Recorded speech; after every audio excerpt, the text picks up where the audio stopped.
రవితేజ అయితే N convention issue తర్వాత సీఎంకి నాగార్జునకి కొంత గ్యాప్ కూడా వచ్చింది కదా. కానీ ఇప్పుడు చూసుకుంటే పెద్ద హీరోల్లో నాగార్జున ఒక్కరే ముందుగా హాజరవటాన్ని ఎలా చూడాలి? ఎన్ కన్వెన్షన్ తర్వాత నాగార్జున అనేక సార్లు రాష్ట్ర ముఖ్యమంత్రితో మాట్లాడించి రాష్ట్ర ముఖ్యమంత్రికి దగ్గరగా ఉన్నటువంటి అసోసియేట్స్ కూడా మెసేజ్ ఇచ్చి ఈ ఎన్ కన్వెన్షన్ కూల్చివేత ఆపేటువంటి ప్రయత్నం చేయడము, దాంతోపాటు ఇలాంటి చర్యలు మంచివి కాదు, రాష్ట్ర ప్రభుత్వానికి సినిమా వారి పైన ఇలాంటి చర్యలు తీసుకుంటే అనే ఒక విషయాన్ని కూడా నాగార్జున సీఎంని కలిసి ఆ విషయాన్ని పదే పదే తెలియజేసుకునేటువంటి ప్రయత్నం చేస్తాడు. కానీ సినిమా వారికి ఎట్టి పరిస్థితుల్లో ఈ అవకాశం కల్పియము, ఈ అపాయింట్మెంట్ ఇవ్వము. ఎవరు కూడా నష్టపోయి ఎవరైతే హైడ్రా చేతిలో ఆల్రెడీ కూల్చివేయబడ్డటువంటి బాధితులు కానీ లేదా ఇక ముందు కూల్చివేయబడ్డటువంటి సినిమాకు సంబంధించినటువంటి పేర్లు చాలా మంది ప్రొడ్యూసర్లు, డైరెక్టర్, మంది ఇళ్లను ఏదైతే కావురి హిల్స్, ఈ కావురి హిల్స్ చెరువుకి ఆనుకొని అతి సమీపంలో ఉన్నటువంటి ఇండస్ట్రీ వాళ్ళు కానీ రాజకీయ నాయకులు కానీ దాంట్లో కూడా చాలా మంది ప్రముఖులు ఉన్నారు. ఈ విషయంపై కూడా రాష్ట్ర ప్రభుత్వం దృష్టికి, సీఎం దృష్టికి తీసుకెళ్లే ప్రయత్నం చేశారు. ఎన్ కన్వెన్షన్ కూల్చివేత తర్వాత నాగార్జున ఎక్కడ కూడా మీడియా ముందు రాజకీయ నాయకులతో గాని సినిమా పెద్దలతో గాని ఎక్కడ కూడా కలిసి తన ఆవేదనని వ్యక్తం చేసుకున్నటువంటి సందర్భాలు లేదు. ఈ రోజు మీటింగ్ అనగానే అందరికంటే ముందుగానే ప్రొడ్యూసర్ డైరెక్టర్ల కంటే ముందుగానే హీరో నాగార్జున కమాండ్ కంట్రోల్ కి చేరుకొని లోపలికి వెళ్ళాడు. సాధారణంగా నాగార్జునతో పాటు ఆ హోదాలో ఉన్నటువంటి అంత పెద్ద హీరోలు ఎవరు కూడా ఈ రోజు హాజరవ్వలేదు.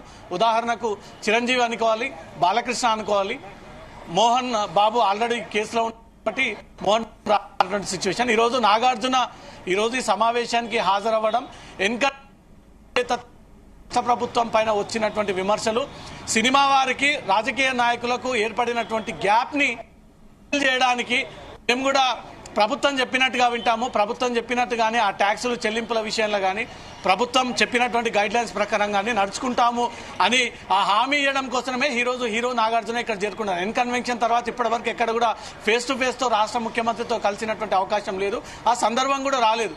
ఈరోజు ఈ మీటింగ్ లో నాగార్జున ఉంది.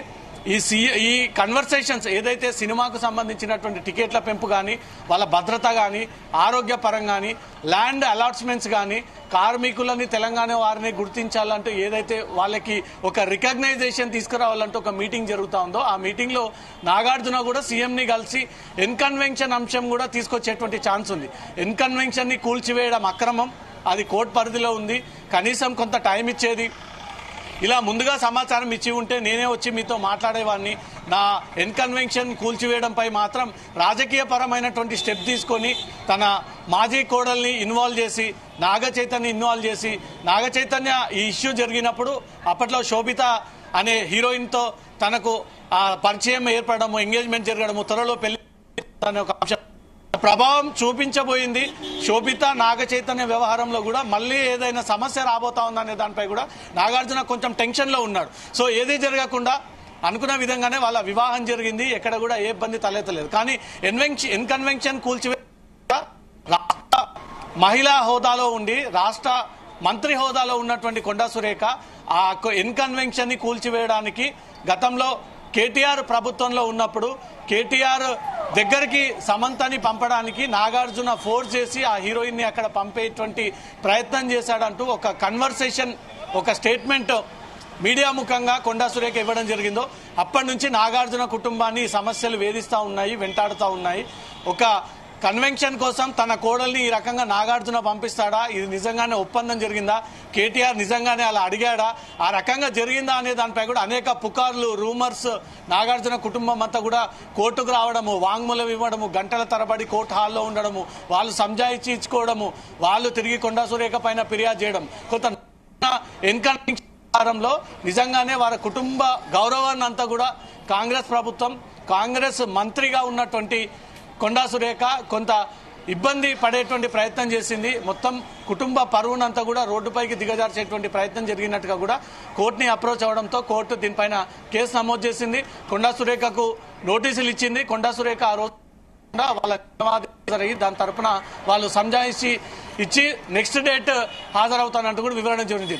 అనేక మంది ప్రముఖులకు ఇప్పుడు ప్రభుత్వంతో పని ఉంది, ప్రభుత్వానికి కూడా సినీ ప్రముఖులతో ఇద్దరు సినిమా ఇండస్ట్రీ వచ్చేటువంటి ఆదాయం ప్రభుత్వం ముందుకు వెళ్లాలన్నా బడ్జెట్ విషయంలో కానీ సినిమా తరపున వచ్చేటువంటి ఆదాయం ప్రభుత్వ ఆశీస్సులు ఉంటే కూడా సినిమా పెద్దలు కానీ సినిమా ప్రొడక్షన్స్ కానీ ప్రొడ్యూసర్లు కానీ ముందుకు వెళ్ళేటువంటి అవకాశం ఉంటుంది. ఆ కోఆర్డినేషన్ ఇంపార్టెంట్ కాబట్టి ఆ కోఆర్డినేషన్ కోసమే ప్రయత్నం. దిల్ రాజు పెట్టినటువంటి మీటింగ్కి మాత్రం దాదాపు 45 మంది హాజరు కావాల్సి ఉంది. ఇప్పటికే 40 మంది దాకా హాజరయ్యారు. ఇంకో 5-6 మంది ప్రముఖులు కూడా మరి కాసేపట్లో హాజరు కాబోతా ఉన్నారు.